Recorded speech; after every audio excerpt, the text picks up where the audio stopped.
Hello दोस्तों, एक बार फिर से स्वागत है आपका मेरे चैनल पे। और मैं तेनालीरामा का कहानी कहने जा रहा हूँ। मैंने ऑलरेडी 5-6 कहानी ऑलरेडी कह दी है। अगर आप उसे सुनना चाहते हैं तो आप मेरे चैनल पर जाकर सुन सकते हैं। बहुत ही मज़ेदार कहानियाँ हैं, आपको सीख भी देगी और अच्छा भी लगेगा। तो आप तेनालीरामा जी के बारे में जान भी पाएंगे कि वो कैसे थे, कितने चतुर थे। तो आप अगर प्लीज़ मेरे चैनल पर जाकर इसे सुनें और एंजॉय करें और मेरे चैनल को सब्सक्राइब ज़रूर करें। और आज मैं एक और कहानी के साथ आ गया हूँ जिसका शीर्षक है संपत्ति का बंटवारा। तो कहानी कुछ इस प्रकार है। गांव में एक बूढ़ा ज़मींदार रहता था। वह बहुत बूढ़ा हो गया था। जब वह बीमार हो गए तो उन्हें लगा कि अब उनके जाने का समय आ गया है। उनके 3 लड़के थे। उसने तीनों को अपने पास बुलाया। जब तीनों बेटे बूढ़े आदमी के पास इकट्ठे हुए तो उसने कहा, बेटों, लगता है मेरे जाने का समय आ गया है। मैंने तुम्हें कुछ बताने के लिए बुलाया था। जब मैं मर जाऊंगा तो तुम मेरे बिस्तर के नीचे की ज़मीन खोदना। तुम तीनों के लिए कुछ न कुछ है। इतना कहकर बूढ़ा मर गया। अंतिम संस्कार के बाद उनके निर्देश पर उनके तीनों बेटों ने उनके बिस्तर के नीचे खुदाई की। खुदाई के दौरान उन्हें 3 कटोरे एक दूसरे के ऊपर खड़े मिले। पहले कटोरे में मिट्टी थी, दूसरे कटोरे में गाय का सूखा गोबर था और तीसरे कटोरे में भूसा था। और साथ ही 10 सोने के सिक्के भी मिले। 3 कटोरे और 10 सोने के सिक्कों की पहेली तीनों लड़कों को समझ नहीं आई, लेकिन वो जानते थे कि उसके पिता के इस कार्य के पीछे कोई उद्देश्य होगा। इस रहस्य को सुलझाने के लिए तीनों ने तेनालीरामा जी के पास जाने का निर्णय लिया। तेनालीरामा जी के पास पहुंचकर उनसे सारी कहानी सुनाकर उसने पूछा, चाचा, आप हमारे पिता के बहुत अच्छे मित्र थे। क्या पिताजी ने मरने से पहले आपसे इस बारे में चर्चा की थी?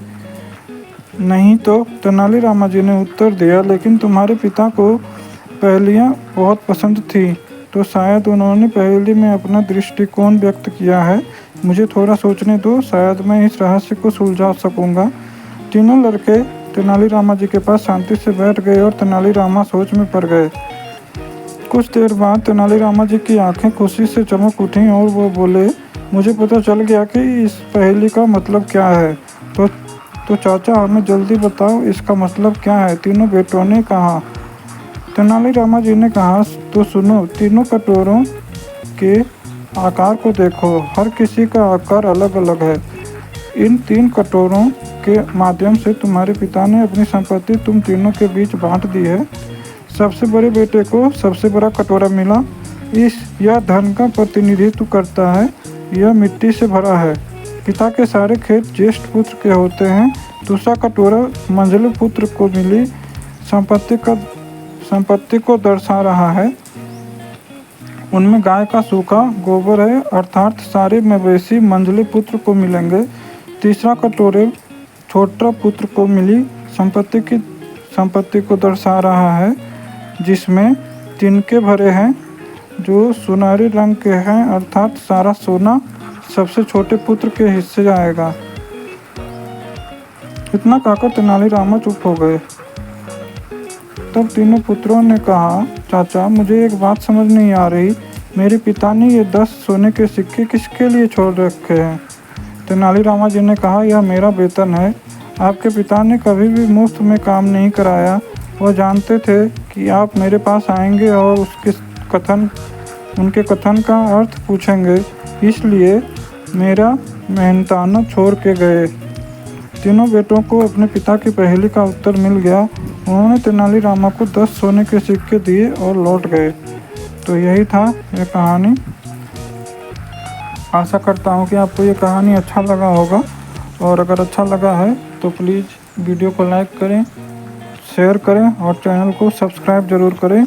अगली कहानी तक के लिए वेट करें और अपना ख्याल रखें, सुरक्षित रहें, स्वच्छ रहें और अपने माता पिता का, अपने पूरे परिवार का ख्याल रखें और हमेशा खुश रहें।